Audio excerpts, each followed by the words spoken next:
ಸಂವಿಧಾನ ವಿರೋಧಿಯಾಗಿರ್ತಕ್ಕಂಥ NDA ಒಕ್ಕೂಟ ಅಭ್ಯರ್ಥಿಯಾಗಿರ್ತಕ್ಕಂಥ JDS ಅಭ್ಯರ್ಥಿನ ಸೋಲಿಸೋದ್ರ ಮೂಲಕ ಈ ಲೋಕಸಭಾ ಕ್ಷೇತ್ರದಲ್ಲಿ ಸಂವಿಧಾನವನ್ನು ರಕ್ಷಣೆ ಮಾಡ್ತಕ್ಕಂಥ ಕಾಂಗ್ರೆಸ್ ಅಭ್ಯರ್ಥಿ ಗೌತಮ್ರವರನ್ನು ಈ ಲೋಕಸಭಾ ಕ್ಷೇತ್ರದಲ್ಲಿರ್ತಕ್ಕಂಥ ದಲಿತ ಮತ್ತು ಹಿಂದುಳಿದ ಅಲ್ಪಸಂಖ್ಯಾತರು ಮತವನ್ನು ಹಾಕೋದ್ರ ಮೂಲಕ ತಮ್ಮ ರಕ್ಷಣೆಯನ್ನು ತಾವೇ ಮಾಡ್ಕೊಬೇಕಂತೇಳಿ ಈ ಸಂದರ್ಭದಲ್ಲಿ ಕರ್ನಾಟಕ ದಲಿತ ಸಂಘರ್ಷ ಸಮಿತಿಯಿಂದ ಮತದಾರರಲ್ಲಿ ಮನವಿ ಮಾಡ್ತಾಯಿದ್ದೇವೆ. 2023ರ ಚುನಾವಣೆಯಲ್ಲಿ ಕರ್ನಾಟಕ ದಲಿತ ಸಂಘರ್ಷ ಸಮಿತಿ ಒಂದು ತೀರ್ಮಾನ ತಗೊಂಡು ಸಂವಿಧಾನಕ್ಕೆ ಆಗಿರ್ತಕ್ಕಂಥ ಅಪಾಯವನ್ನು ತಡಿಲಿಕ್ಕೋಸ್ಕರ ಇಡೀ ರಾಜ್ಯಾದ್ಯಂತ 2023ರ ವಿಧಾನಸಭಾ ಚುನಾವಣೆಯಲ್ಲಿ ಕೆಲಸ ಮಾಡೋದ್ರ ಮೂಲಕ ಕಾಂಗ್ರೆಸ್ ಅಭ್ಯರ್ಥಿಗಳನ್ನು ಗೆಲ್ಲಿಸಿರ್ತಕ್ಕಂಥದ್ದು ಅದು ಇತಿಹಾಸದ ದಾಖಲೆ. ಇವತ್ತು ಯಾಕೆ ನಾವು BJP NDA ಒಕ್ಕೂಟನ ಸೋಲಿಸ್ಬೇಕಂತೇಳಿ ಪತ್ರಿಕಾ ಮೂಲಕ ಹೇಳಲಿಕ್ಕೆ ಇಷ್ಟಪಡ್ತೀವಿ ಅಂತ ಹೇಳಿದ್ರೆ, 2014ರ ಲೋಕಸಭಾ ಚುನಾವಣೆಯಲ್ಲಿ ಅಚ್ಚೇ ದಿನ, ಒಳ್ಳೆ ದಿನಗಳು ಬೇಕು ನಮಗೆ, ಹಾಗಾಗಿ ನಮಗೆ ಮತವನ್ನು ನೀಡಿ ಅಂತೇಳಿ ಮತ ಪಡೆದಂಥ BJP NDAನವರು ಸ್ವಿಸ್ ಬ್ಯಾಂಕ್ನಲ್ಲಿರ್ತಕ್ಕಂಥ ಕಪ್ಪು ಹಣವನ್ನು ತಗೊಂಡು ಬಂದು ಈ ದೇಶದಲ್ಲಿರ್ತಕ್ಕಂಥ ಪ್ರತಿಯೊಬ್ಬ ಮತದಾರನಿಗೂ ಕೂಡ 15 ಲಕ್ಷ ಹಣವನ್ನು ಅಕೌಂಟ್ಗೆ ಹಾಕ್ತೀವಿ ಅಂತ ಹೇಳ್ತಕ್ಕಂಥ ಮಾತು 420 ಇದ್ದಂಥ ಗ್ಯಾಸ್ ಸಿಲಿಂಡ್ರು ಇಂದಿನ UPA ಸರ್ಕಾರ ಹೆಚ್ಚಿಗೆ ಮಾಡಿದೆ, ಇದರಿಂದ ಜನರು ಜರ್ಜರಿತರಾಗ್ತಾ ಇದ್ದಾರೆ, ನಾವು ಸರ್ಕಾರ ಬಂದರೆ ಇನ್ನೂ ಕಡಿಮೆ ಮಾಡ್ತೀವಿ ಅಂತೇಳಿ ಆಶ್ವಾಸನೆ ಕೊಟ್ಟು 2014 ಬಂದಂಥ ಸರ್ಕಾರ ಇವತ್ತು 1200 ರೂಪಾಯಿ ಆಗಿದೆ ಗ್ಯಾಸ್ ಸಿಲಿಂಡ್ರು. ಆಮೇಲೆ ಚುನಾವಣೆ ಸಂದರ್ಭಕ್ಕೆ ಏನು ಅವಶ್ಯಕತೆ ಇತ್ತು ಅದನ್ನು 100-200 ರೂಪಾಯಿ ಕಡಿಮೆ ಮಾಡಿದ್ದಾರೆ, ಅದು ಗೊತ್ತಿರ್ತಕ್ಕಂಥದ್ದು. ತದನಂತರ GST ಹೆಸರಿನಲ್ಲಿ ದೇಶದಲ್ಲಿ ವಿಶೇಷವಾಗಿ ಕರ್ನಾಟಕದಲ್ಲಿ ಸುಮಾರು 2 ಲಕ್ಷ ಮೇಲ್ಪಟ್ಟು ಸಂಗ್ರಹ ಆದರೆ ನಮಗೆ ಕೇವಲ ಈ ರಾಜ್ಯಕ್ಕೆ 52,000 ಕೋಟಿಯನ್ನು ಕೊಡೋದ್ರ ಮೂಲಕ ಮಲತಾಯಿ ಧೋರಣೆಯನ್ನು ಅನುಸರಿಸ್ತಕ್ಕಂಥದ್ದಾಗಿರಲಿ. ಇವತ್ತು ಒಂದು ವರ್ಷಕ್ಕೆ 2 ಕೋಟಿ ಉದ್ಯೋಗ ಕೊಡ್ತೀವಿ ಅಂತೇಳಿ ಪ್ರಚಾರ ತಗೊಂಡು ಏನು ವಿದ್ಯಾವಂತರು 2 ಕೋಟಿ ಉದ್ಯೋಗ ಸಿಕ್ಕಿದ್ರೆ ನಾವೆಲ್ಲ ಉದ್ಯೋಗಸ್ಥರಂತ ಆಗ್ತೀವಿ ಅಂತೇಳಿ ಆಸೆಪಟ್ಟು ಮತ ಹಾಕಿದ್ರು. ಅದೇ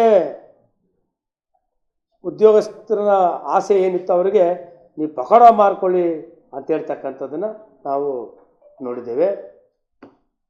ಕಳೆದ 10 ವರ್ಷಗಳಲ್ಲಿ NDA BJP ಸರ್ಕಾರ ಮಾಡಿದ್ದೇನೆ ಅಂತ ಹೇಳಿದರೆ, ಮೋದಿ ಅನ್ನೋ ಹೆಸರಿನಲ್ಲಿ ಒಂದು ಏನೋ ಈ ರೀತಿ ಈ ಧರ್ಮದ ಅಮಲನ್ನು ಅಥವಾ ಮೋದಿ ಅಮಲನ್ನು ತುಂಬಿಸೋದ್ರ ಮೂಲಕ ಸ್ಥಳೀಯ ಸಮಸ್ಯೆಗಳು, ರಾಜ್ಯ ಸಮಸ್ಯೆಗಳು, ಗಡಿ ಸಮಸ್ಯೆಗಳು, ದೇಶದ ಸಮಸ್ಯೆಗಳನ್ನು ಬದಿಗೊತ್ತೋದ್ರ ಮೂಲಕ ಇವತ್ತು ಮೋದಿ ಅಮಲಿನಲ್ಲಿ ಈ ಜನರನ್ನು ತೇಲಿಸ್ತಕ್ಕಂಥ ಒಂದು ವ್ಯವಸ್ಥೆ ಕಳೆದ 10 ವರ್ಷದಿಂದ ಮಾಡಿದ್ದಾರೆ. ನಿಮ್ಮ BJPಯ ಮಂತ್ರಿವರ್ಯರು, MP ಗಳು, ಕಳೆದ 10 ವರ್ಷದಿಂದ ಮಾಡಿರ್ತಕ್ಕಂಥ ಮಾತುಗಳೇನಂತ ಹೇಳಿದ್ರೆ, ಸಂವಿಧಾನವನ್ನೇ ನಾವು ಬದಲಾಯಿಸಲಿಕ್ಕೆ ನಾವು ಬಂದಿದ್ದೀವಿ, ಸಂವಿಧಾನ ಬದಲಾಯಿಸಲಿಕ್ಕೆ ಬಂದಿದ್ದೀವಿ ಅಂತೇಳಿ ಕರ್ನಾಟಕದಲ್ಲಿ ಒಬ್ಬ MP ಒಬ್ಬ ಮಂತ್ರಿ ಮಾತಾಡ್ತಾರೆ. ಉತ್ತರ ಭಾರತದಲ್ಲಿ ಒಬ್ಬ MP ಹೆಣ್ಮಗಳು ಹೇಳ್ತಾಳೆ, ಚಪ್ಪಲಿ ವಲಯವನ್ನು ಇವತ್ತು ನನ್ನ ಪಕ್ಕದಲ್ಲಿ ಬಂದು ಕೂತ್ಕೊತಾ ಇದ್ದಾರೆ. ಇದು ಕಾರಣ ಅಂತ ಹೇಳಿದ್ರೆ ಸಂವಿಧಾನ, ಅಂತ ಸಂವಿಧಾನವನ್ನು ಬದಲಾಯಿಸಬೇಕು ಅಂತೇಳಿ ಆ ಒಳಗಡೆ ಇರ್ತಕ್ಕಂಥ ಏನು ಮನುವಾದ ಅಥವಾ ಮನುಸ್ಮೃತಿ ಅಥವಾ ಬ್ರಾಹ್ಮಣಿಕೆಯನ್ನು ಹೊಂದಿರತಕ್ಕಂಥ ಈ ಸಂಘ ಪರಿವಾರದ ಪಕ್ಷ ಹೇಳಿರ್ತಕ್ಕಂಥದ್ದು ದಾಖಲೆ ಇದೆ. ತದನಂತರ 400+ ನಮಗೆ ಬಂದರೆ ಸಂವಿಧಾನ ಖಂಡಿತವಾಗ್ಲೂ ಬದಲಾಯಿಸ್ತು ಅಂತ ಮೊನ್ನೆ ಹೇಳಿಕೆ ಕೊಟ್ಟಿರ್ತಕ್ಕಂಥ ಅನಂತಕುಮಾರ್ ಹೆಗಡೆ ತಾವೆಲ್ಲ ಗಮನಿಸಿದ್ದೀರಾ. ಸುಪ್ರೀಂ ಕೋರ್ಟು ಏನು ಕೊಲಿಜಿಯಂ ಇತ್ತು, ಆ ಕೊಲಿಜಿಯಮನ್ನು ವೀಕ್ ಮಾಡೋದ್ರ ಮೂಲಕ ಈ NDA ಸರ್ಕಾರ ಸಂಪೂರ್ಣವಾಗಿ ಈ ನ್ಯಾಯಾಲಯದ ಅಥವಾ ನ್ಯಾಯಾಂಗವನ್ನು ವೀಕ್ ಮಾಡ್ತಕ್ಕಂಥ ಪ್ರಕ್ರಿಯೆ ಮಾಡಿರ್ತಕ್ಕಂಥ ಕೂಡ ತಾವು ಕೇಳಿದ್ದೀವಿ. ಸಂಘ ಪರಿವಾರದ ಹಿಡನ್ ಅಜೆಂಡವನ್ನು BJP ಮೂಲಕ ಈಡೇರಿಸ್ತಾ ಇರೋದನ್ನ ಭಾಳ ಸ್ಪಷ್ಟವಾಗಿ ಹೇಳಲಿಕ್ಕೆ ನಾನು ಇಷ್ಟಪಡ್ತಾ ಇದ್ದೀನಿ. ಇವರ ಹಿಡನ್ ಅಜೆಂಡಾ 1996ರಲ್ಲಿ ಅಖಿಲ ಭಾರತ ಬ್ರಾಹ್ಮಣ ಮಹಾಸಮ್ಮೇಳನದಲ್ಲಿ ತೀರ್ಮಾನ ಆಗಿದೆ.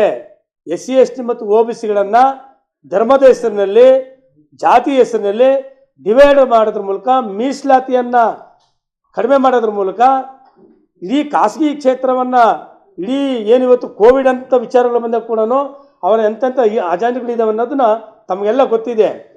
ಈ ಸಂದರ್ಭದಲ್ಲಿ ದಲಿತ ಸಂಘರ್ಷ ಸಮಿತಿ ಕರ್ನಾಟಕ ದಲಿತ ಸಂಘರ್ಷ ಸಮಿತಿ 50 ವರ್ಷ ಇತಿಹಾಸ ಹೊಂದಿರತಕ್ಕಂಥ ಚಳವಳಿ ಇದು. 50 ವರ್ಷ ಇರ್ತಕ್ಕಂಥ ಚಳವಳಿ. ಈ 50 ವರ್ಷದ ಇತಿಹಾಸವನ್ನ ನೀವು ಒಂದ್ಸಾರಿ ಮೆಲುಕಾಕೋದಾದ್ರೆ, ಹುಣಸಿಕೋಟೆ ಪ್ರಕರಣ, ಶೇಷಗಿರಿ ಕುಂಬಾರ ಶೇಷಗಿರಿಯಪ್ಪನ ಕೊಲೆ ಆಯ್ತಲ್ಲ, ಆ ಹೋರಾಟ ಮಾಡಿರ್ತಕ್ಕಂಥ ಚಳವಳಿ ಇದು.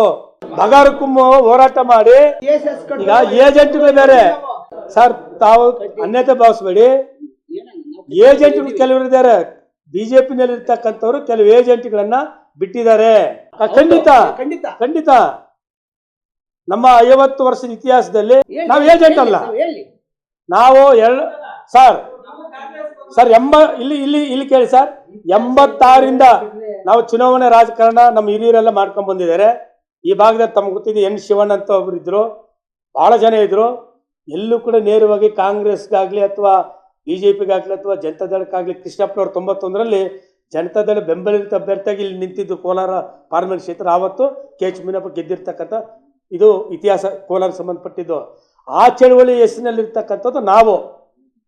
ನಮ್ಮ ಚಳುವಳಿಗೆ ಸಮಾಜದ ಹಿತ, ಸಮುದಾಯದ ಹಿತ ಮತ್ತು ದೇಶದಲ್ಲಿ ಆಗ್ತಕ್ಕಂಥ ಪ್ರತಿಯೊಂದು ಕೂಡ ಗಮನದಲ್ಲಿ ಕೂಡ ನಾವು ತೀರ್ಮಾನ ತಗೊಂಡಿರೋದು.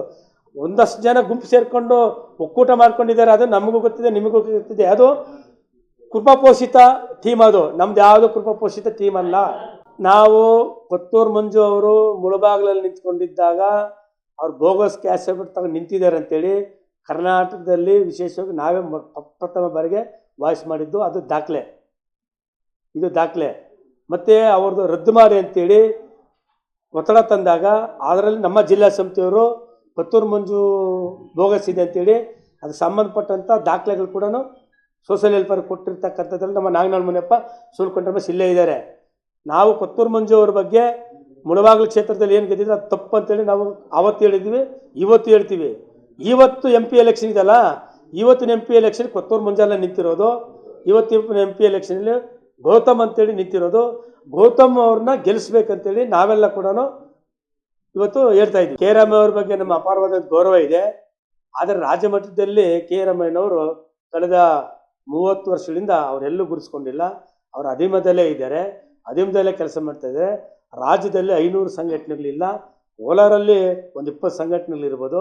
ರಾಜ್ಯದಲ್ಲಿ ಅಂತ ಹೇಳಿದ್ರೆ ಒಂದು 3 ಸಂಘಟನೆಗಳು ಅಧಿಕೃತವಾಗಿ ರಾಜ್ಯ ಮಟ್ಟದಲ್ಲಿ ಗುರುಸ್ಕೊಂಡು ಕೆಲಸ ಮಾಡ್ತಕ್ಕಂಥದ್ದು ಇದ್ದಾವೆ. ಇದೇ ಸತ್ಯ.